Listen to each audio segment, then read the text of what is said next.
दोस्तों स्वागत है आपका मेरे चैनल स्टोन गाइड में। मेरा नाम है शालीन अग्रवाल। आज दोस्तों मैं आया हूँ खजाने वालों का रास्ता जयपुर के अंदर। ये बहुत ही फेमस जगह है क्योंकि यहाँ पर मूर्तियाँ बनाई जाती है और भी हैंडीक्राफ्ट के काफ़ी आइटम यहाँ पे बनाए जाते हैं जो all over the world export किए जाते हैं। आज मैं लेकर के चलूँगा आपको एक मैन्युफैक्चरिंग यूनिट में, जो कि यहाँ की सबसे पहली कंपनी है। जो इसके ओनर हैं उनको काफ़ी अवार्ड्स वगैरह मिले हैं।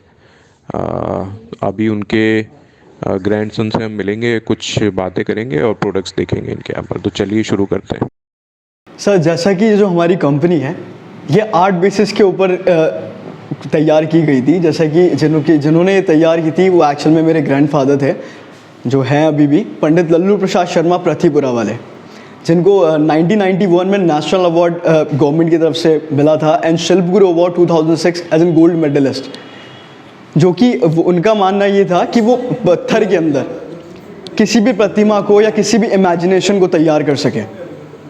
जैसा कि मैं आपको बताना चाहता हूँ, स्टार्टिंग में करता हूँ, हम लोगों की जो फर्म है ये 70 ईयर्स पहले उन्होंने चालू की थी। ओके, सो उनका ये मानना था कि मैं पत्थर में कुछ भी बना सकूँ एज एन आर्टिस्ट, कि किसी भी चीज़ को मैं डिज़ाइन कर सकूँ। तो मैं सबसे पहले आपको एक चीज़ दिखाना चाहता हूँ। एंड फर्स्ट ऑफ ऑल सबसे थैंक यू सो मच कि आपने आपके चैनल के थ्रू हम लोगों को एक मौका दिया हमारे बारे में बताने का। तो मैं बताना चाहता हूँ, ये इसे कहा जाता है सब धर्म समान। ये एक स्कल्पचर था, ये 50 ईयर्स पहले डिज़ाइन किया गया है, जिसके अंदर किसी भी टाइप का टूल या ऐसा कोई भी चीज़ इसके अंदर यूज़ नहीं की गई है। इसकी स्पेशलिटी क्या थी? उनकी ये सोच थी कि हिंदुस्तान के अंदर ये सोचा जाता है धर्मों को लेकर के जो बांटा जाता है लोगों को, कि हर एक धर्म को एक अलग अलग चीज़ें दे करके बताई जाती है कि हमारा धर्म बड़ा है, हमारा धर्म ये है। बट उनका मानना ये था कि सारे धर्म सब समान है। इसी के लिए इस एक पेड़ के नीचे, एक वृक्ष के नीचे उन्होंने सोचा कि मैं सारे भगवानों को एक साथ लाके लोगों को ये बता सकूं कि कोई भी धर्म छोटा बड़ा नहीं होता, सब समान है, हम सब एक है। तो उनका ये मानना था इस चीज़ को लेके। तो हम लोग पत्थर के अंदर चीज़ों को डिज़ाइन करते हैं।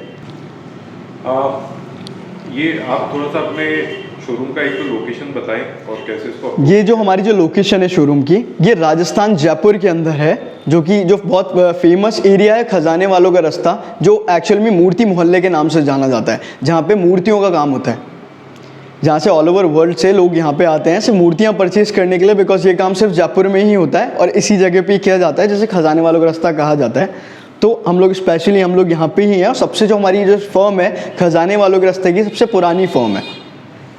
और आप थोड़ा सा ये बताएं, जैसे यहाँ पर जो आप हैंडीक्राफ्ट के आइटम बना रहे हैं, जैसे आइडल्स भी आप बना रहे हैं, तो किन किन स्टोन में आप जनरली यहाँ पर यूज़ करके ये चीज़ें बनाते हैं? वैसे तो पर्टिकुलरली हम लोग एक ही स्टोन सबसे ज़्यादा यूज़ करते हैं, जो कि सबसे बेस्ट है, जिसे हम मकराना कहते हैं, जिसका नाम एक्चुअल में कहा जाता है संगमरमर। तो हम लोग स्पेशली काम उसमें ही करना पसंद करते हैं, बिकॉज एक्चुअल में जो आर्ट है वो सबसे अच्छा उसमें ही निकल पाता है। उसके अलावा भी बहुत भी अलग अलग डिफरेंट टाइप के मटेरियल्स आते हैं, जैसे ब्लैक स्टोन आता है, येलो स्टोन आता है, जिसे हम, जैसे कि एक आता है, जैसे रिसेंटली अभी हमारे एक न्यू मटेरियल आया मार्केट में जिसे कहते हैं वियतनाम। ओके, तो जैसे कि वियतनाम हो गया, मकराना तो सुपर क्वालिटी है, इसकी बात ही अलग है। बट जैसे कि उसके बाद वियतनाम आता है, झिरी आता है, अंबाजी आता है, यानी कि कुछ 5-6 तरीके के अलग अलग पत्थर होते हैं जिसके अंदर हम लोग काम करते हैं। वो कस्टमर्स की डिमांड पे होते हैं, बट जो सबसे कॉस्टली और जो सबसे हैवी जो मटेरियल है वो है मकराना एंड सेकंड वियतनाम। तो मैं जैसा इसकी जो प्राइसिंग है उस पर क्या इम्पैक्ट रहता है? जैसे आप कह रहे हो एक मकराना है, वियतनाम भी आता है, अंबाजी भी आता है, तो इनकी जो प्राइसिंग है वो डिफरेंट रहती होगी। तो आपसे जैसे कोई मूर्ति बनवाता है तो उस पर कितना इम्पैक्ट आता है इन चीज़ों? सर, इम्पैक्ट तो ऐसा है कि पत्थर की कॉस्टिंग तो चलो ठीक है, हम लोग जैसे कि मैं आपको एक एग्जांपल के तौर पे बताना चाहता हूँ कि जैसे कि ये मूर्ति है, अब ये है मकराना के अंदर, इसका साइज़ है 4 फीट। ये राधा कृष्ण जी की मूर्ति है जिसका साइज़ 4 फीट है। अब ये मकराना के अंदर तो उसका अप्रॉक्स अभी राइट नाउ उसका प्राइस है 2 लाख रुपीज़। अगर ये हम वियतनाम में लेते तो उसका प्राइस होता 170, और अगर हम इसे डिफरेंट मटेरियल में लेते तो सबसे मैंने, जैसे कि मैंने आपको अभी भी बताया कि मकराना हमारा सबसे सुपर क्वालिटी फाइन मार्बल आता है। बिकॉज वो क्यों मकराना के अंदर ये है कि जो एक जो स्टोन है इसको हम अंदर से चेक नहीं कर सकते हैं कि ये पत्थर कैसा आने वाला है या कैसा होगा। हमें मकराने के अंदर बहुत सारे पत्थर यूज़ करने पड़ते हैं कभी कभार, कि जैसे कि हम पता नहीं होता कि उसके अंदर ब्लैकनेस आने वाली है नहीं आने वाली, बिकॉज सबसे सुपर फाइड एंड वाइट पत्थर आता है, मगर इसके लिए भी हमें चेक करना पड़ता है, तो इसलिए हमें कॉस्टली पड़ता है। और सबसे मेन चीज़ है इसकी कारीगरी, क्योंकि इन चीज़ों को बनाने में बहुत टाइम लग जाता है। इवन जैसे कि जो मूर्ति है हमें इसको बनाने में अप्रॉक्स 3 मंथ्स लगते हैं, जिसके ऊपर 2-3 लोग मिलकर के काम करते हैं। और अगर मैं इसकी कंप्लीट बात करूं तो एक ही मूर्ति के ऊपर कम से कम 10 जने काम करते हैं, बिकॉज में अलग अलग तरीके से काम होता है। पहले इसकी पत्थर की जो कटिंग होती है, उसके बाद एक हम इमेजिनेशन करके हम स्केच डिज़ाइन करते हैं। स्केच डिज़ाइन करने के बाद ये सोचा जाता है कि अब इसको किस तरीके से बनाना है। उसके बाद इसकी कटिंग करने के बाद, इसकी फिनिशिंग करने के बाद, जब हम इसे कंप्लीट बना चुके होते हैं, उसके बाद आता है इसकी फिनिशिंग का काम। फिनिशिंग में क्या होता है, जैसे मैंने एक मूर्ति बनाई, बनाने के बाद ये कंप्लीट रफ होता है। जो अभी आप शाइनिंग देख रहे हैं, ये शाइनिंग उसके ऊपर नहीं होती है उस टाइमिंग पे।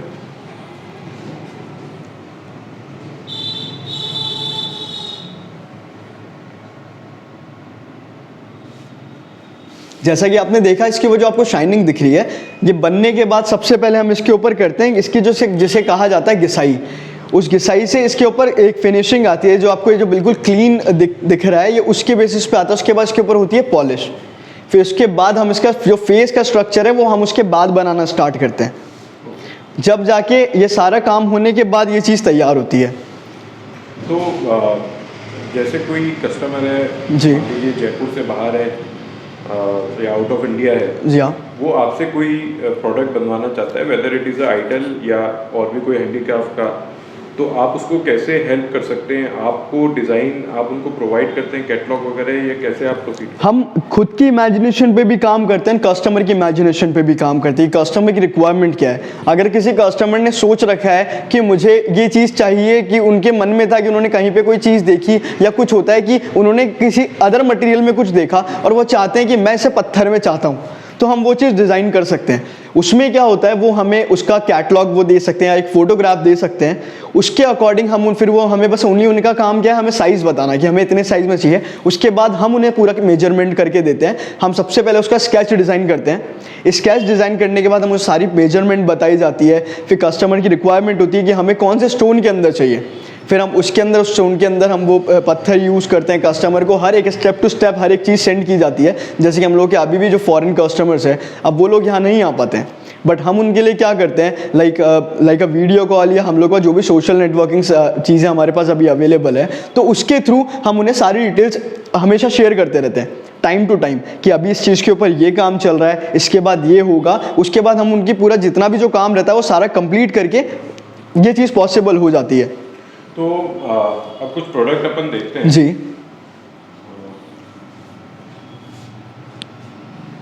जैसे कि ये लक्ष्मी जी की जी यहाँ पर आइडल बनाया हुआ है, जी, ब्यूटीफुल आइडल है। ये क्या साइज का? इसका साइज है 2 फीट सा। 2 फीट। या और इसकी थिकनेस?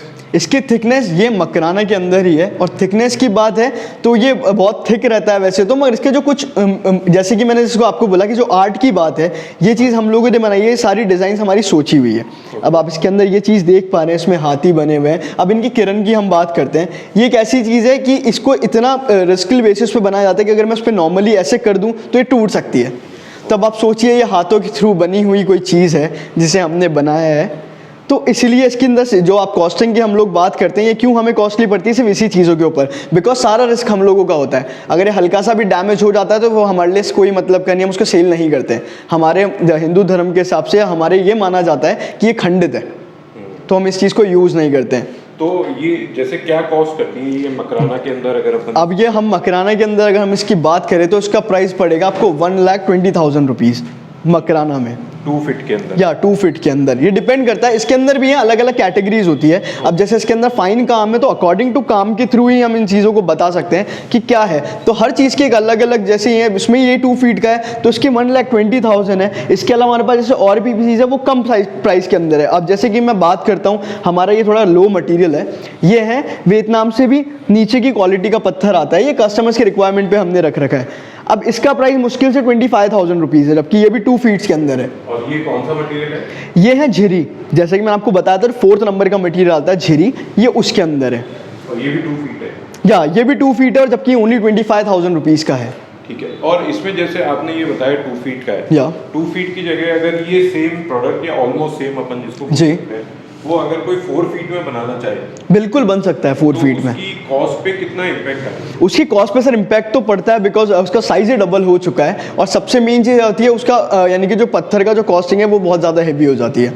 अगर हम उसके अंदर ही 4 फीट में अगर हम इसकी बात करें तो कम से कम ये पीस हम लोगों को पड़ेगा 10 लाख रुपीज़ का। ओके। या बिकॉज उसमें उतना ही फाइन काम होगा, उसके अंदर जो आपको स्ट्रक्चर जो हाथ दिख रहे हैं वो एक्चुअल में, जैसे कि मैं आपको नॉर्मली समझाना चाहता हूँ, अब राधा कृष्ण जी की मूर्ति देख रहे हैं, अब इसमें अभी आप इनका हैंड का स्ट्रक्चर देखिए, एक्चुअल में जो हाथ होता है अपन लोगों का जो हैंड होता है वो बिल्कुल सेम उसका जैसा ही बना हुआ है। आप हाथों के अंदर देख सकते हैं इनकी जो उंगलियां बनी हुई है, जिनका हाथ है। अब जैसे कि आप इसके नीचे मोर देखिए, अब मोर के आप एक बार मोर देखिए भैया, बिल्कुल किस तरीके से बना हुआ है, पूरी कटिंग इसके अंदर की गई है, आप इसको अच्छे से चेक कीजिए। तो ये इतना फाइन काम है इसके अंदर कि हम इसको ये डैमेज होने के बहुत ज़्यादा चांसेस होते हैं, इसलिए ये इतना कॉस्टली पीसेस पड़ते हैं जो हम पत्थर में जो हम चीज़ डिज़ाइन करते हैं। ठीक है। अब कुछ और एक प्रोडक्ट देखते हैं कि बहुत आपका सबसे शोपीस आइटम है मेरे ख्याल से राधा कृष्ण की। जी, ये एक्चुअली ये थोड़ा डिफरेंट पीस इसलिए है, होने को राधा कृष्ण जी है, बट ये बंगाली जो यानी कि बंगाल में जो चलते हैं ना जिस तरीके से, उनके माना जाता है जो बंगाल में उनके चेहरे फेसेस उनको बड़े चाहिए होते हैं, ओके। तो ये उसके पीस के ऊपर बनाया गया था। अब जैसे कि हमारे तो सेम पैटर्न्स बनते हैं, मगर कस्टमर की रिक्वायरमेंट थी कि उनको फेस थोड़ा बड़ा चाहिए, ओके। तो उसके बेसिस पे ही तैयार किया गया। ये क्या साइज का है? ये इसका साइज है 3.5 इंचेस। 3.5 फीट। या और इसकी कॉस्ट की अपन बात करें तो इसमें जैसे जो बेसिक मटेरियल है प्लस जो भी मतलब जो लेबर करी है वो तो है ही, उसके साथ में इसके ऊपर पेंट भी किया गया है। या तो ये सब मिलाकर के जैसे ये क्या कॉस्ट करता है? अब इसकी कॉस्टिंग की अगर हम बात करें तो एक्चुअली सबसे पहली चीज़ तो ये हम लोगों का जो पीस है ये हम लोगों ने सिर्फ रेडी पीस में रख रखा है कस्टमर्स को दिखाने के लिए कि इस तरीके से। तो ये अप्रॉक्स, अब जैसे मैं क्वालिटी की बात करता हूँ मकराने की, ये भी मकराना फर्स्ट क्वालिटी है। इस पीस को मेरे आंखों के सामने रखे हुए 20 ईयर्स हो चुके हैं। ओके, एंड 20 ईयर्स पहले इसके ऊपर जो पेंट हुआ था ये आज भी वही पेंट है, जिस पे आप देख सकते हैं कि इसके ऊपर बिल्कुल भी कोई इम्पैक्ट नहीं पड़ा है इसके कलर के ऊपर। तो ये भी कलर करना भी एक कारीगरी है। ओके, तो जैसे कि मैंने आपको सारी कॉस्टिंग बताई, अभी हम लोग बात कर रहे थे ओनली रफ मटेरियल की, कि रफ बनने के बाद अब ये होता है जो पेंट एक कस्टमर की रिक्वायरमेंट होती है, जैसा वो चाहते हैं कि अपने भगवान को वो कैसे देखना चाहते हैं। हाँ। तो हम लोगों ने अब इसकी जो पेंट की कॉस्टिंग है, जैसे मैंने आपको बताया कि ये 3.5 फीट का है, तो इसका प्राइस अप्रॉक्स कम से कम अपने पड़ेगा 18 लाख रुपीज़ का। 18 लाख। या इसके अंदर सब में अलग डिपेंड, सब मैंने जैसे कि आपको बताया कारीगरी का सबसे बड़ा यानी कि जो फ़र्क है वो कारीगरी के ऊपर है। ये भी मैं देख रहा हूँ बहुत ही सुंदर। अब जैसे कि आप इस पीस को देख रहे हैं, ये राधा कृष्ण जी की मूर्ति है, जबकि ये देखी जाए तो भगवान के जो मंदिरों में यूज़ करी जाती है वो नहीं है, ये एक डिज़ाइनर तौर के ऊपर सोची हुई चीज़ है, बिकॉज इनको राधा कृष्ण जी को साथ में माना जाता है सिंबल ऑफ लव। तो हमने उस बेसिस के ऊपर इसको तैयार किया था कि राधा जी अपने कृष्ण जी के ऊपर सर रख के बैठी हुई है और वो कुछ फील कर पा रहे हैं, तो ये उसके बेसिस पे ये चीज़ बनाई गई है। तो ये एक पेड़ के नीचे वो दोनों बैठे हुए हैं, एक डाली है पेड़ की टूटी हुई डाली जिसके ऊपर वो दोनों इसके ऊपर बैठे हुए हैं, तो ये उसके अकॉर्डिंग बनाया गया है। अब जैसे कि एक पीस और मैं दिखाना चाहता हूँ, ये भी सोची हुई चीज़ है, जो कि एक गणेश जी है जो अब झूला खा रहे हैं, एक झूले के ऊपर वो बैठे हुए हैं। तो ये प्रॉपर जो आपको डालियाँ जो बनी हुई दिख रही है ये भी पत्थर की है, इनमें जो फूल बने हुए कंप्लीट पूरा ओवरऑल सब पत्थर से बना हुआ है, और ये सब कंप्लीट हाथ का काम है। और ये क्या कॉस्ट करेंगे? जैसा कि अब ये जो बना हुआ है इसकी प्राइस हम लोगों के पड़ेगी 3 लाख रुपीज़। 3 लाख। या बिकॉज इसमें उतना ही काम है। सबसे ज़्यादा चीज़ इसमें मैंने आपको जैसा कि बताया ना कि एक नॉर्मल पीस बनाना तो बहुत नॉर्मल पड़ता है जो मार्केट में ऑलरेडी चल रहा है, मगर एक हम खुद की सोच को लेकर एक डिफरेंट पीस तैयार करना, क्योंकि उसमें रिस्क इतना ज़्यादा हो जाता है। मार्बल में सबसे बड़ी बात क्या है, रिस्क सबसे बड़ी चीज़ है कि हम, जैसे मैंने आपको बताया कि छोटी सी चीज़ अगर नॉर्मली डैमेज हुई तो हम लोग यूज़ नहीं करते हैं फिर। और इसमें सबसे मेन यही चीज़ है, और सबसे मेन बात क्या है, टाइम का फ़र्क पड़ता है, क्योंकि हाथों का काम है पूरा। हम कोई टूल्स यूज़ नहीं करते हैं इनके अंदर, कंप्लीट हाथों से, जिसे हमें छेनी और हथौड़ी कहा जाता है, हम उससे इस चीज़ को डिज़ाइन करते हैं। ओके, तो इस बेसिस पे बनाया, इसलिए इनकी कॉस्टिंग हैवी पड़ती है। सबकी अलग अलग कॉस्टिंग है, बिकॉज अभी जैसे कि आपने पूछा तो मैंने आपको उसके अकॉर्डिंग इनकी चीज़ें बताई है। शिव जी है, ये अपने आसन के ऊपर बैठे हुए हैं और ये लाइक इसे ये माना जाता है कि अपने आसन के ऊपर श्रद्धा करके बैठे हुए किसी चीज के बारे में ध्यान लगा रहे हैं। अब आप इसके अंदर देख सकते हैं, आप का स्ट्रक्चर देखिए, आप हर एक चीज देख सकते हैं। अब इसका जो पीस का जो प्राइस है ओनली 3 लाख रुपीज है, जबकि इसके अंदर काम कम है, मगर उसके अंदर वो छोटा पीस होगी भी कॉस्टली क्यों है? बिकॉज उसमें रिस्क बहुत ज़्यादा है। अब जैसे कि मैं बताना चाहता हूँ, ये है ब्लैक स्टोन, इसकी कॉस्टिंग बहुत कम पड़ती है बिकॉज मैंने जैसे कि आपको बताया इसमें काम भी इतना ही कम है। और सबसे मेन बात कि ये जो पत्थर है ये थोड़ा लो क्वालिटी में आता है। लो क्वालिटी नॉट उस वे में नहीं बताना चाहता है क्वालिटी, जैसे कि ये ब्लैक पत्थर है। अब जो रेयर जो पत्थर जैसे कि मैंने आपको बताया वो है मकराना, क्योंकि वो मिलना ही बहुत कम हो चुका है, इसलिए वो बहुत हैवी पड़ता है, उसमें हमें बहुत सारे पत्थर यूज़ करने पड़ते हैं। मैं अब थोड़ा समझाता हूँ कॉस्टिंग का फ़र्क क्यों आता है। जैसे कि मैंने आपको बताया मकराना, अब ये जो पत्थर है ये आपको जो दिख रहा है ऐसा ही हमको मिलता है, तो हम इसके ऊपर वो चीज़ बना लेते हैं। मगर जो मकराना जो पत्थर आता है ना, इसमें क्या है, हमें पता ही नहीं होता कि एक्चुअल में पत्थर अंदर से कैसा होने वाला है।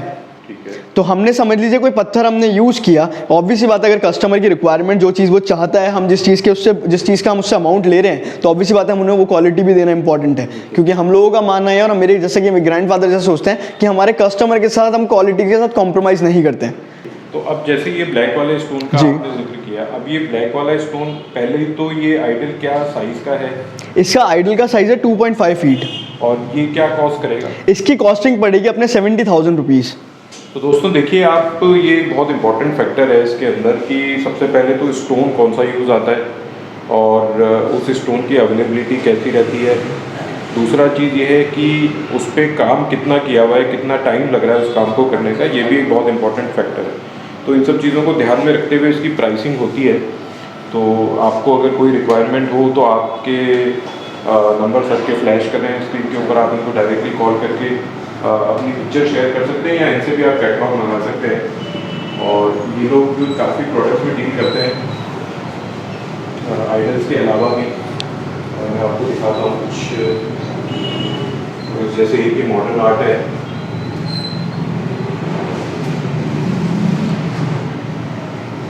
सिमिलरली मैं देख पा रहा हूँ यहाँ पे ये पत्थर कूट भी है, तमाम जस्ता बोलते हैं जिसको। इस तरह से यहाँ पर काफ़ी प्रोडक्ट हैं जो आप इनसे बाय कर सकते हैं और आप अपना खुद का प्रोडक्ट भी इनसे बनवा सकते हैं। अब एक जो ज़रूरी सवाल है जी, वो ये है कि जैसे इसको बनाने का जो टाइम है, जैसे किसी को 4 फीट की अगर मकराना के अंदर जी मूर्ति बनवानी है, हनुमान जी की बनवानी है मान लीजिए एक बार, तो आपको कितना समय लगेगा उसको बनाने के अंदर? ये किन किन चीज़ों पे डिपेंड करता है पहली चीज़ तो, और एक अप्रॉक्सीमेट टाइम अपन? एक अप्रॉक्सीमेट टाइम तो मैं आपको अभी ऐसे नहीं बता सकता हूँ। वो क्यों? वो बिकॉज डिपेंड करता है कि कस्टमर की रिक्वायरमेंट क्या है। अगर वो एक नॉर्मल पीस चाहता है जैसे कि ये है, अगर वो इस टाइप के हनुमान जी मांगते हैं 4 फीट के अंदर, तो हम इसको ओनली 2 मंथ्स के अंदर हम उन्हें क्रिएट करके दे सकते हैं। अब उन्हें एक एक्स्ट्रा पीस चाहिए बिल्कुल डिफरेंट वे में, जैसे कि मैंने आपको कुछ पीसेस दिखाए जिनमें इतना काम, इतना एक्स्ट्रा काम है जिसके अंदर जैसे मैंने कहा डैमेज होने के चांसेस बहुत ज़्यादा हो जाते हैं। तो उसी तरीके से उस काम को बनाने में हमें उतना ही टाइम लग जाता है। जैसे कि आपको छोटी चीज़ और दिखाना चाहता हूँ जो कि होने के लिए बहुत नॉर्मल है। हमारे गणेश जी को माना जाता है हिंदू धर्म में, तो गणेश जी के लिए कुछ चीज़ होती है कि हम हमारे मन से भी, जैसे एक मेरे कस्टमर की रिक्वायरमेंट थी, उन्होंने मुझे कहा कि शुभम जी मुझे एक गणेश जी चाहिए। मैं चाहता हूँ कि मुझे मेरे गणेश जी एक यानी कि आसन के ऊपर चाहिए, यानी कि लाइक किसी चीज़ के ऊपर ड्राइव करते हुए। अब उसके अकॉर्डिंग हमने एक पीस बनाया, जो डिज़ाइन किया, जो कि ये गणेश जी है। ये बहुत ही डिफरेंट पीस है जो कि मार्केट में शायद किसी के पास भी अवेलेबल नहीं होगा। ये एक आसन के ऊपर बनाया गया हुआ है, जिसको जैसे कि जिसको कहा जाता है जो पिछले ज़माने में जो आसन चला करते थे, तो ये इसके ऊपर बना हुआ, ये पत्थर में बना हुआ है, कंप्लीट पत्थर में। अब ये होने को बहुत छोटा पीस है, बट इसका प्राइस ही 4 लाख रुपीज़ है, बिकॉज उसमें काम ही इतना है। अब आप इसके अंदर देख सकते हैं ये पूरी चीज़ें खाली की गई है, ये सब पत्थर है, आप इसमें सब कुछ देख सकते हैं। ये देखिए सब कंप्लीट पत्थर में बनी हुई है सारी चीज़ें, और इसमें किसी भी टाइप का कोई टूल और ऐसा कुछ नहीं, कंप्लीट हैंडमेड ये बनाया गया है। दोस्तों आप देख सकते हैं बहुत ब्यूटीफुल यहाँ पर आइडल्स हैं, बहुत ब्यूटीफुल यहाँ पर हैंडीक्राफ्ट्स के आइटम हैं। तो आप अगर इंटरेस्टेड हैं बनवाने के अंदर या बाय करने के अंदर भी, पहली चीज़ तो मैं ये बताना चाहूँगा, जयपुर के अंदर जो खजाने वालों का रास्ता है ये स्पेशली फेमस ही है, जैसा कि शुभम जी ने इंटरव्यू में भी बताया, इसी काम के लिए। यहाँ पर इस तरह की मूर्ति बनाने वाले बहुत सारे हैं ऑफ कोर्स जिस फर्म में मैं आया हूँ, जो वीडियो में दिखा रहा हूँ, ये यहाँ की फर्स्ट शॉप थी जिन्होंने ये काम चालू किया था 70 ईयर्स पहले, शुभम जी के दादाजी ने, जो कि एक बहुत ही जाने माने थे। वो एक विख्यात आर्टिस्ट है जिन्होंने खुद की सोच के ऊपर पत्थर के अंदर चीज़ों को डिज़ाइन करना सीखा। उनको बहुत सारे अवार्ड भी मिले हैं। तो दोस्तों, अगर ये वीडियो पसंद आया हो तो वीडियो को लाइक करें और चैनल को सब्सक्राइब करें। Thank you so much.